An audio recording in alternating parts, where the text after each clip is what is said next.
Hello everyone, Malaysia থেকে আমি পিয়ালি।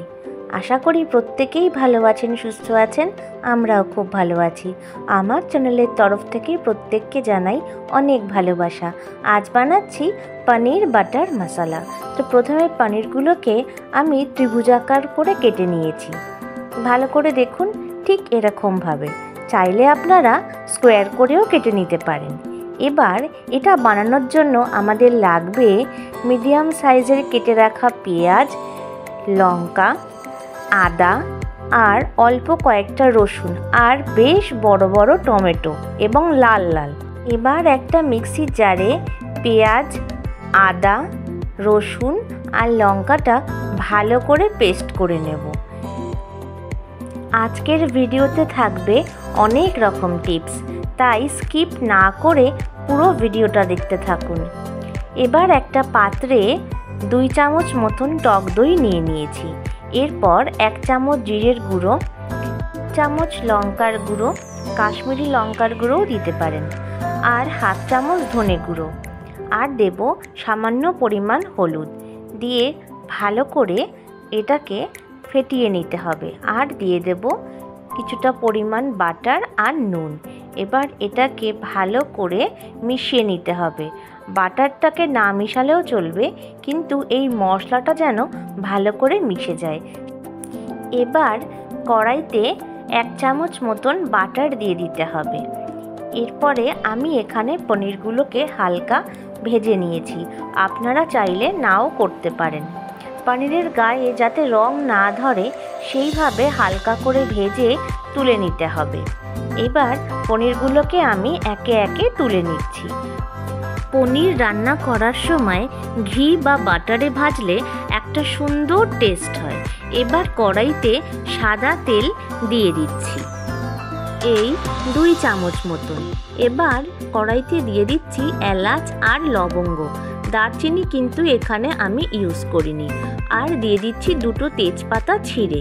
এবার এই মশলাটাকে ভালো করে নাড়াচাড়া করে সুন্দর গন্ধ বেরোলে যেই মশলাটা আমরা পেস্ট করে রেখেছিলাম সেটাকে আমরা দিয়ে দেব।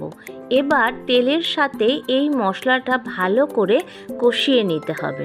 যতক্ষণ মশলাটা কষবে ততক্ষণে আবার একটা পেস্ট বানাবো টমেটো আর কাজু।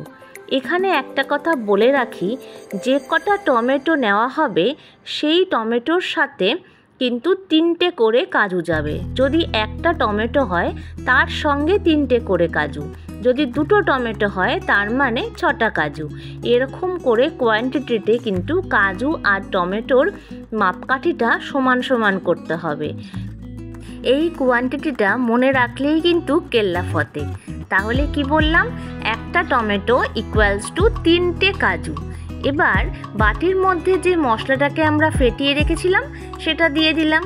এরপরে এই গ্রেভির সঙ্গে ভালো করে কষিয়ে নিতে হবে যতক্ষণ না অবধি তেল আর বাটারটা মিলেমিশে যায়। ভালো করে কষাতে কষাতে দেখবে রান্নার একটা আলাদা গ্লেজ হবে। দাঁড়াও, তোমাদের এবার দেখাচ্ছি। দেখো, এই যে খুন্তিটা ভালো করে লক্ষ্য করো, একটা গ্লেজ চলে এসছে, কিন্তু এটা কিন্তু বাটারের গ্লেজ। এবার হয়ে গেলে সামান্য জল দিয়ে এটাকে ঢেকে দিতে হবে। তারপরে ফুটে উঠলে দেখো তেল আর বাটার দুটোই কিন্তু ছেড়ে এসছে।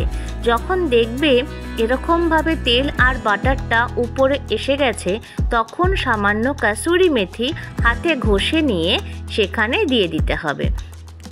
এরপরে কাসুরি মেথির সঙ্গে মশলার গ্রেভিটা ফুটে উঠলে পনিরগুলো যেটা ভেজে রেখে দিয়েছিলাম সেটাও কিন্তু এই গ্রেভির মধ্যে ঢেলে দিতে হবে। এইবার মশলার সঙ্গে পনিরটা ভালো করে নাড়াচাড়া করে কষিয়ে নিয়ে দিয়ে দিতে হবে মেন উপকরণ কেওড়া জল, যেটা কিন্তু এই রান্নার জন্য একান্তভাবে জরুরি। এবার এটাকে ভালো করে নাড়াচাড়া করে আমরা চলে এসেছি রান্নার একদম শেষ পর্যায়ে।